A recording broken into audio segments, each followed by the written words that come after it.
और युवा होने के बाद माता पिता ने क्या किया है, उस अनियस कुमार का शरीर, अवस्था, रूप, लावण्य, विद्या, विनय और शील आदि गुणों से युक्त 32 कुलीन कन्याओं के साथ एक ही दिन उसका विवाह कर दिया। आगम के मूल पाठ में वर्णन आता है कि 32 कन्याओं के साथ उसका विवाह किया है। यहाँ पर यह बात बताई गई है कि पुत्र और पुत्रवधू यानी लड़का लड़की को देखते समय माता पिता क्या चीज़ें देखा करते थे और वर्तमान में आप क्या देखते हो। उस समय में देखते थे शरीर की त्वचा समान हो, अवस्था दोनों की समान हो, लावण्य कांति समान हो, रूप आकृति समान हो, यौवन समान हो, विद्यादि गुण समान हो, आगे कुल समान हो। यदि वर और कन्या में उक्त समानताएं हो तो दोनों का वैवाहिक जीवन सुखमय रह सकता है।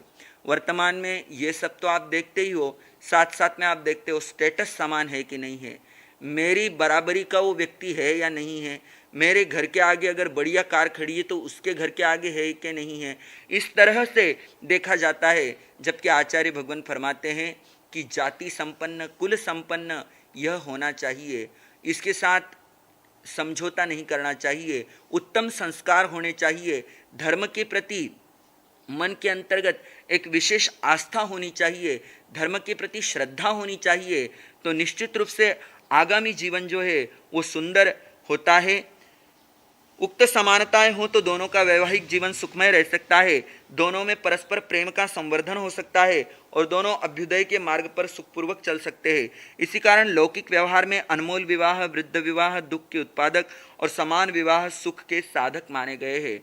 बाल विवाह नहीं करना चाहिए। विद्यारंभ का समय 8 वर्ष से कुछ अधिक का ही होना चाहिए, क्योंकि इस समय में वह बालक जो है वह विद्योपार्जन करने के लिए पूरी तरह तैयार हो जाता है और उसके शारीरिक और मानसिक विकास में किसी प्रकार की क्षति नहीं पहुंचती। जैसे मैंने पूर्व में बताया कि बाल्यकाल में ही माताएं अगर अपने बच्चे को स्कूल में भेज देती है, वहाँ पर बालक के मन पर और शरीर पर विद्या का अधिक बोझ पड़ने से उसकी शारीरिक और मानसिक उन्नति में बाधा पड़ सकती है। आपको अक्सर बताता हूँ, मैं अक्सर प्रवचनों के माध्यम से ये बात कहता हूँ कि प्रातःकाल जब गोचरी के लिए जाना होता है तो मैं देखता हूँ कि बच्चों को स्कूल छोड़ने के लिए उनके परिवार वाले जा रहे होते हैं।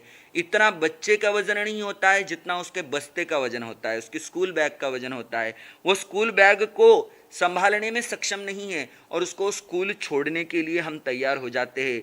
इस बात पर जरा विशेष गौर करना चाहिए। प्रस्तुत सूत्र के द्वारा सूत्रकार ने यह भी समझाया है कि प्राचीन युग में गुरुकुलवास की प्रथा थी, विद्यार्थियों को गुरुकुल में रहना होता था, वहीं रहकर कलाचार्य से विद्या का अध्ययन करना होता था। इसी कारण अनियस कुमार को विद्या अध्ययन करने के लिए गुरुकुल भेजा गया। अनियस कुमार घर में रहकर भी पढ़ सकता था, पर जिस सुविधा के साथ गुरुकुल में विद्या प्राप्त की जा सकती है वह घर में प्राप्त नहीं की जा सकती। घर में रहने से अनेकों विघ्न उपस्थित होते हैं, वातावरण अनुकूल नहीं रहता, कोलाहल और शोर छात्र के अध्ययन में बाधक बनते हैं। अतः अनुकूल वातावरण में रहकर ही विद्या का संपादन करना चाहिए। वह अनियस कुमार जो है कलाचार्य के पास विद्या अध्ययन करने के लिए गया। विद्या पढ़ने के अनंतर जब वह युवा अवस्था में आया तो माता पिता ने 32 कन्याओं के साथ उसका एक ही दिन में पाणी ग्रहण यानी विवाह करवा दिया गया है। विवाह के अनंतर वह नाग गाथापति अनियस कुमार को प्रीतिदान देते समय 32 करोड़ चांदी के सिक्के तथा अन्य 32 प्रकार की अनेकों वस्तुएं देता है। जिस प्रकार महाबल कुमार महलों में नाटक देखता हुआ सानंद जीवन व्यतीत करता है, इसी प्रकार अनियस कुमार भी सांसारिक वैश्विक आनंद भोगता है। उस काल तथा उस समय में श्रीवण नाम के उद्यान में भगवान अरिष्टनेमी पधारे। परिषदा धर्मोपदेश सुनने के लिए उद्यान में पहुंची और धर्मोपदेश सुनकर अपने अपने घरों को चली गई। भगवान की सेवा में अनियस कुमार भी आए। उन्होंने भी भगवान का प्रवचन सुना और प्रवचन सुनने के बाद प्रवचन के प्रभाव से उनके हृदय में वैराग्य उत्पन्न हो गया। जब सुनी वाणी मधुर भगवान की, जब सुनी वाणी मधुर भगवान, खिल उठी मन में तरंग ज्ञान की। जब सुनी वाणी मधुर अनियस कुमार ने भगवान का प्रवचन सुना। प्रवचन के प्रभाव से उनके हृदय में वैराग्य उत्पन्न हो गया। अंत में गौतम कुमार की भांति ही वे भगवान के चरणों में दीक्षित हो गए।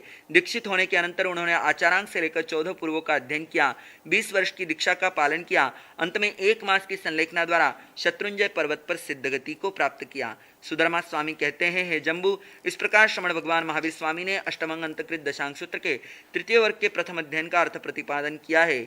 इसी प्रकार अनंत सेन से लेकर शत्रुसेन पर्यंत अध्ययनों का वर्णन भी जान लेना चाहिए।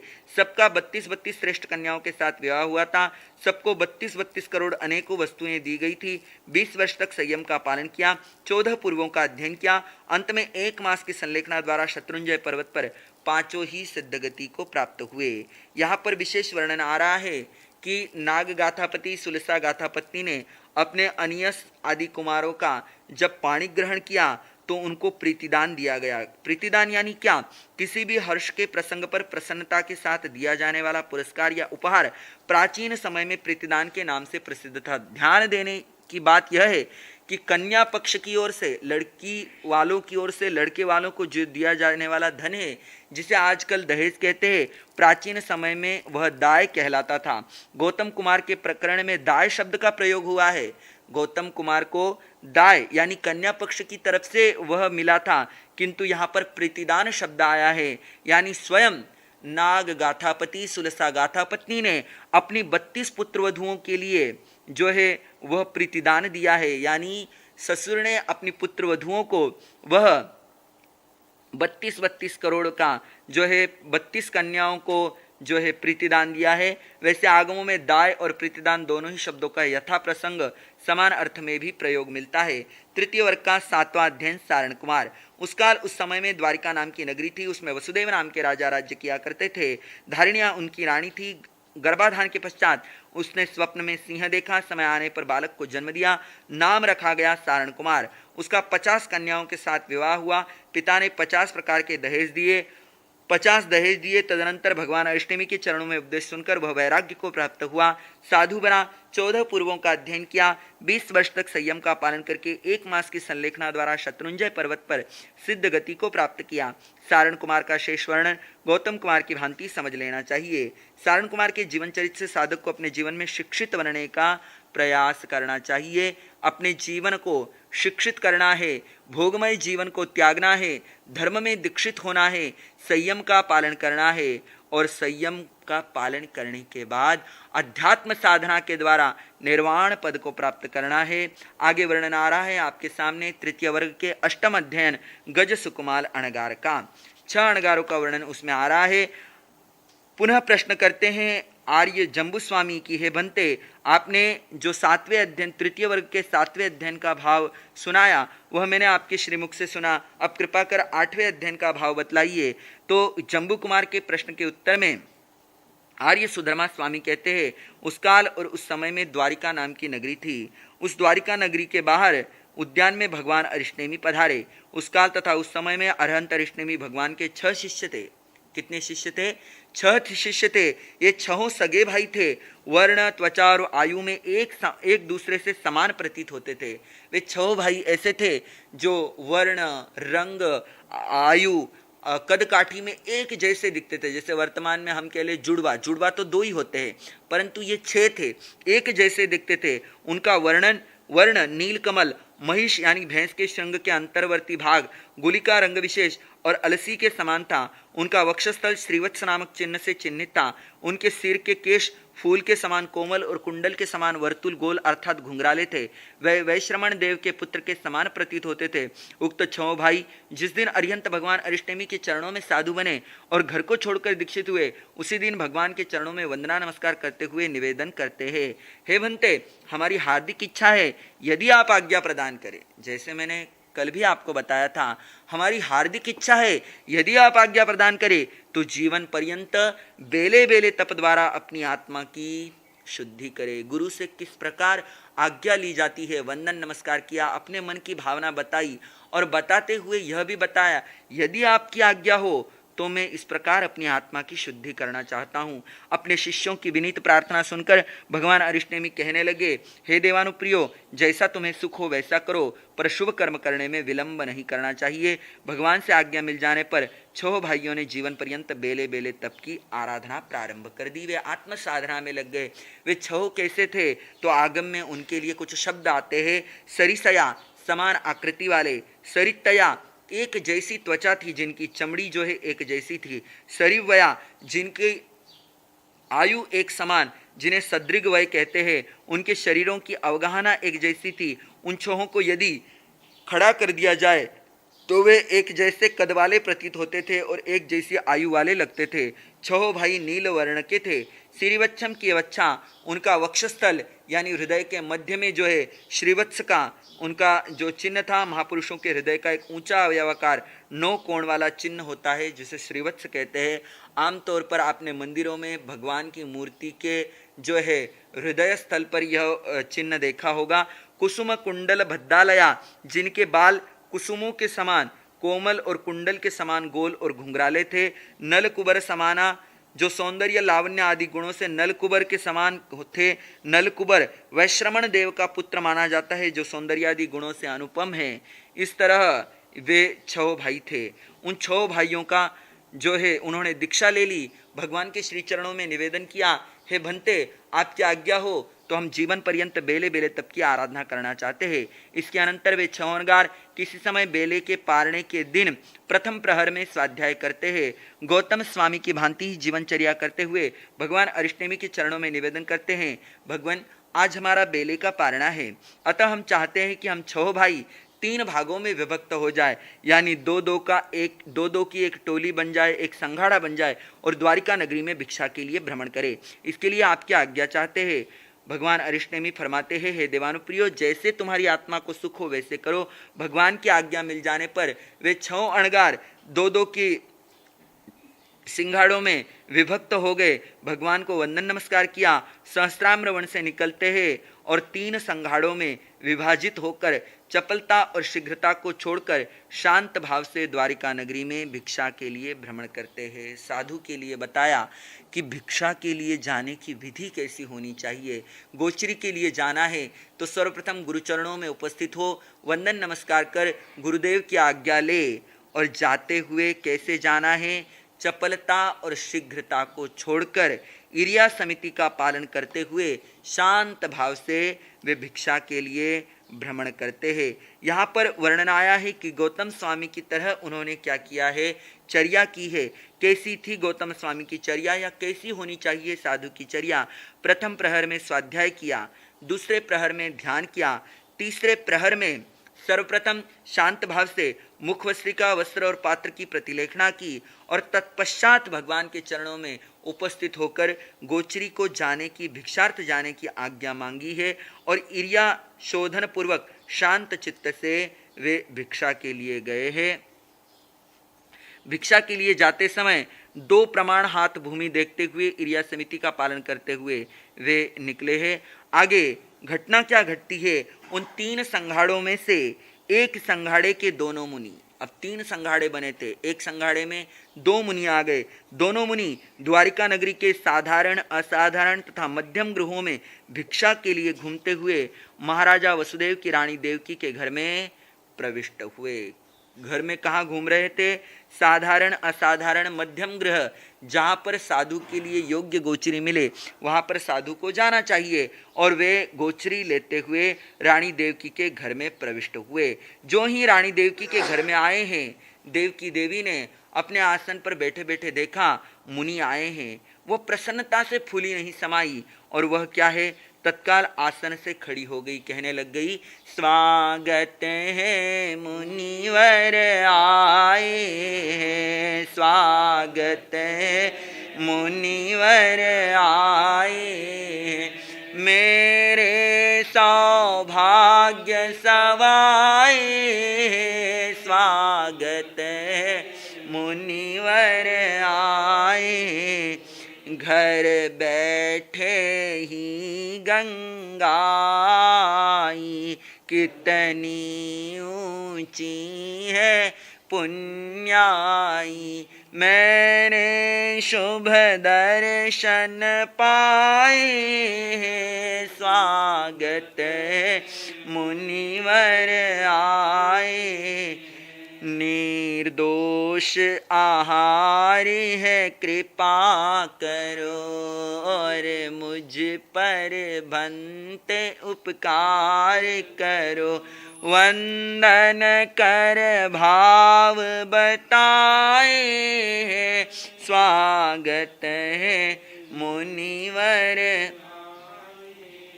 वह देवकी महारानी मुनियों को आते हुए देखा, अपने आसन से उठकर खड़ी हो गई। इतनी हर्षित पुलकित प्रसन्नता से युक्त हो गई है वह। 7-8 कदम चल करके मुनियों के सम्मुख गई है, मुनियों के सामने गई है, जाकर के उनको 3 बार प्रदक्षिणा की, वंदन नमस्कार किया और वंदन नमस्कार कहती है, हे बनते, मेरे घर पर शुद्ध ऐषणीय आहार है, पधारिए, आहार की कृपा कीजिए। तत्पश्चात जहाँ भोजन गृह था वहाँ आई, आकर के उसने क्या किया है, सिंह केसर नामक लड्डुओं का एक थाल भरा, उसे मुनियों को बहराया, फिर वंदना नमस्कार करके पुनः मुनियों के पीछे 7-8 कदम चल करके गई और मुनियों को विदा किया। पहले मुनियों के जाने के अनंतर दूसरा संगाड़ा भी द्वारिका नगरी के उच्च, नीच, मध्यम यानी असाधारण, साधारण तथा मध्यम गृहों में भिक्षा के निमित्त भ्रमण करता हुआ देवकी देवी के घर में आ पहुंचा। देवकी देवी ने प्रथम संगाड़े की भांति ही इसको भी अभ्युत्थान, जैसे पहले संगाड़े के आने पर वह खुश हुई थी, उतनी ही प्रसन्नता के साथ, उसी विधि के साथ उसने दूसरे संगाड़े को भी जो है सिंह केसर मोदकों से भरा थाल बहराया है, लड्डू बहराए हैं और उनको विदा किया है। यहाँ पर यह बात बतलाई गई है कि साधु आता हुआ दिखे श्रावक श्राविका को, तो साधु को आते हुए देख करके खड़े होना, आसन छोड़ देना, उनके स्वागत के लिए 7-8 कदम आगे चल करके जाना, उन्हें वंदन नमस्कार करना, गोचरी देने से पहले आनंद की अनुभूति करना, गोचरी बहराते समय आनंद विभोर हो जाना, गोचरी देने के पश्चात हृदय में प्रमुदित भावना बनाए रखना और वंदन नमस्कार पूर्वक, शिष्टाचार पूर्वक आगंतुक साधु को विदा करना, यह एक विधि है। साधु गोचरी के लिए आए तो उसको किस प्रकार गोचरी बहरानी चाहिए। उस देवकी महारानी ने सिंह केसर मोदक बहराए थे, तो वे सिंह केसर मोदक यानी क्या, मोदक लड्डू को कहा जाता है। सिंह केसर यानी शेर की गर्दन पर जैसे बारीक बाल होते हैं, ऐसे बारीक बारीक दानों से निर्मित मोदक सिंह केसर मोदक बनते हैं। जिन लड्डुओं में 84 प्रकार की विशिष्ट वस्तुएं डाली गई है, वे लड्डू सिंह केसर मोदक कहलाते हैं। पहला सिंघाड़ा आया, उसे भी गोचरी दी, विदा किया। दूसरा सिंघाड़ा आया, उतने ही सम्मान से उसे भी गोचरी दी और विदा किया। अब आगे घटना घटती है। तदनंतर उन साधुओं की तीसरी टोली द्वारिका नगरी के असाधारण, साधारण तथा मध्यम श्रेणी के लोगों के घरों में भिक्षा के लिए भ्रमण करते हुए वह तीसरी टोली यानी तीसरा संगाड़ा भी देवकी देवी के घर आया है। जब तीसरा संगाड़ा आया है, देवकी देवी ने उसी प्रसन्नता, उसी अंतर के भावों के साथ उनका स्वागत किया है। सम्मान पूर्वक उन्हें भी सिंह केसर नामक मोदकों का भोजन बहराया है और भोजन बहराने के बाद मन में एक जिज्ञासा आई है, तो उसने निवेदन किया है, हे देवानुप्रियो, हे भंते, आदरास्पद मुनिवर, कृष्ण वासुदेव की द्वारिका 9 योजन चौड़ी 12 योजन लंबी है, प्रत्यक्ष स्वर्गपुरी के समान है। इतनी विशाल नगरी में श्रमणों साधुओं को साधारण, असाधारण तथा मध्यम श्रेणी के लोगों के घरों में भिक्षार्थ भ्रमण करते हुए क्या आहार पानी प्राप्त नहीं होता, जो उन श्रमणों को आहार पानी के लिए बार बार एक ही घर पर आना पड़ता है।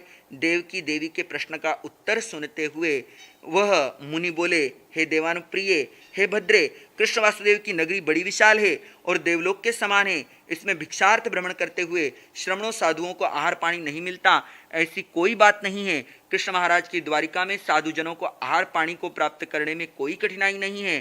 सभी घरों में सुविधापूर्वक आहार पानी प्राप्त हो जाता है। दूसरी बात, साधु लोग जिन घरों में एक बार आहार ले लेते हैं बिना कारण, उन्हीं घरों में दूसरी बार या तीसरी बार आहारार्थ नहीं जाते हैं।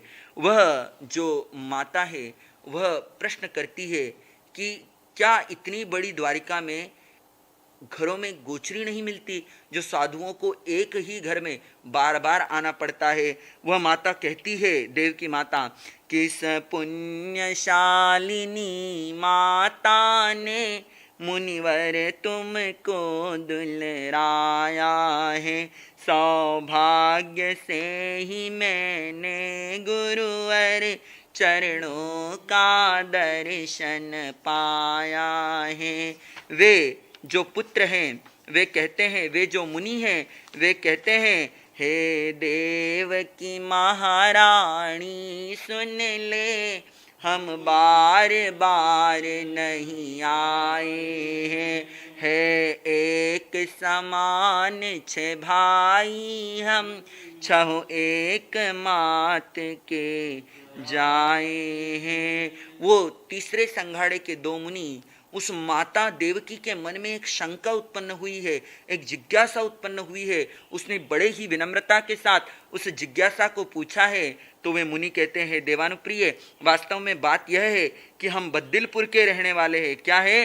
बद्दिलपुर के रहने वाले, माता सुलसा के नंदन है, और नाग नाम के महर्धिक, गाथापति पिता कहाए हैं।